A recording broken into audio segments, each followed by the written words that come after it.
Assalamu alaikum. Today's editorial from Dawn newspaper, and it was published on 2nd of May 2020. And its editorial, you can see the title of this editorial is Lawmaker's Dilemma. We are going to read this whole editorial and then discuss it.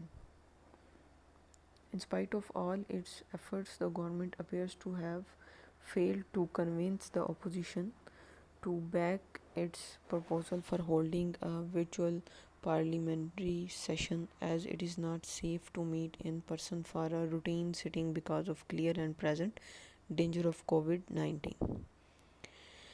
The opposition is insisting on holding a session where members are physically present.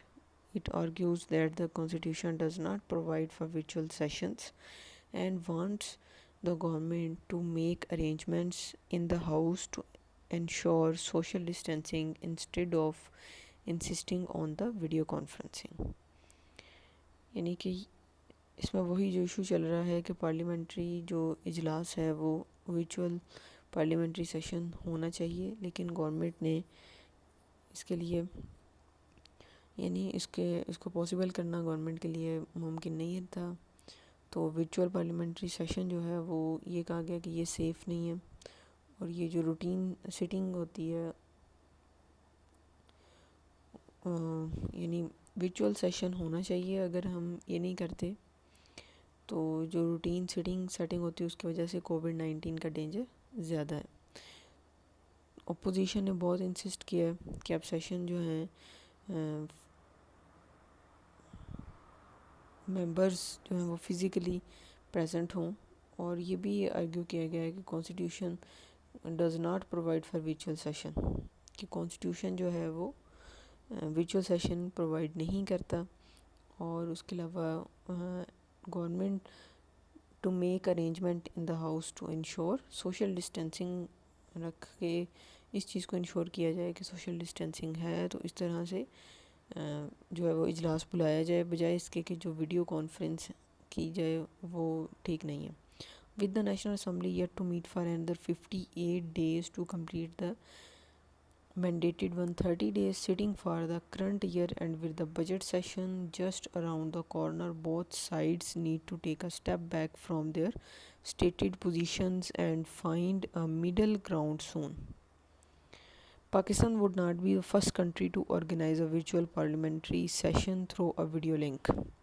Virtual क्या होता है? virtual ये होता है जो कि आप internet के ज़रिए से करते हैं, यानी लाइव करते हैं यानी वो बंदा वहाँ पे आपके पास एग्जिस्ट नहीं कर रहा होता, लेकिन आप उससे बातचीत कर रहे हैं, तो वो वर्चुअल मेथड है।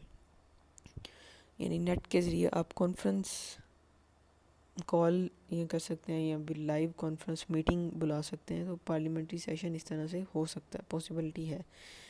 तो ये पाकिस्तान ही कोई पहला कंट्री नहीं है जिसमें ये वर्चुअल पार्लियामेंट्री सेशन की बात की जा रही है वीडियो लिंक के बजाय।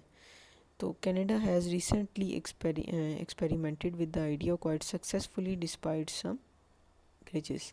यानी छोटी मोटी प्रॉब्लम्स के अलावा कनाडा ने जो है वो बहुत अच्छा उसका एक्सपीरियंस रहा है। उन्होंने वर्चुअल जो पार्लियामेंट इजलास बहुत अच्छे से उन्होंने किया है। If our parliamentarian are not inclined to follow the Canadian example, they may have something to learn from UK, where the House of Commons held a hybrid session recently. हमारे पाकिस्तानियों ने अगर कनाडा की एग्जांपल काबिल कबूल नहीं है उनके लिए, तो वो फिर यूके का जो है यूके से कुछ सीख लें। उसमें यह है कि हाउस ऑफ कॉमन्स उन्होंने एक हाइब्रिड सेशन किया है अभी करीब ही में। For the first time in its 700-year history, 120 member of House of Commons participated in the session via video conferencing. यानी कि इतनी जो पुरानी 700 ईयर की जो हिस्ट्री है उसमें वो कहते हैं कि पहली दफ़ा ऐसे हुआ है कि 120 जो उसके टोटल मेंबर हैं हाउस ऑफ कॉमन पार्टिसिपेटेड, उन्होंने वीडियो कॉन्फ्रेंसिंग अटेंड किया, पार्टिसिपेट किया। Restricting the number of MPs present in the chamber at any time to 50, the remaining 480 MPs were given access to the live session through Parliament's website. It should not be difficult for Pakistan politicians to agree to hold a similar hybrid setting.